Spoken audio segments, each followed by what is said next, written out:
Pourquoi est-ce que j'achète un appartement à Mexico et comment est-ce que d'un point de vue d'un investisseur, on détermine à quel moment il est rentable d'acheter un appartement dans une ville où on se rend fréquemment plutôt que de simplement séjourner dans un hôtel. Donc pour commencer, je regarde sur Airbnb le coût moyen de la location d'un appartement dans le quartier où je prévois d'acheter. Donc par exemple, dans Roma Norte, un quartier de Mexico, une location de 2 chambres bien situées et confortables coûte généralement entre 200 et 250 $ par nuit. Donc imaginons que j'achète un appartement dans ce quartier pour 400 000 $ et que je le rénove avec un style unique, vraiment un petit peu original et intéressant, comme je le fais dans tous mes appartements. Un design un peu attractif, ça va lui donner plus de visibilité sur Airbnb et donc je vais pouvoir fixer un prix légèrement plus élevé.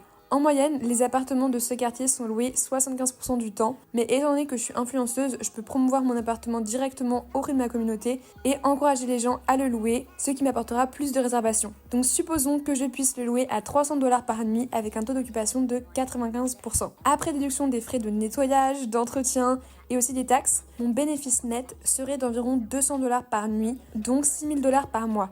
Avec cet argent, il me faudrait environ 66 mois, soit entre 5 ans et demi et 6 ans, pour récupérer mon investissement initial de 400 000 $. Et ce n'est pas tout, parce qu'en plus des revenus locatifs, la valeur de l'appartement va aussi sûrement augmenter au fil des ans. Donc après avoir gagné plus de 500 000 $ en location, je pourrais aussi choisir de le revendre à un prix plus élevé ou de continuer à le louer pour générer encore plus de bénéfices. Et c'est comme ça qu'on peut calculer la rentabilité d'un investissement immobilier.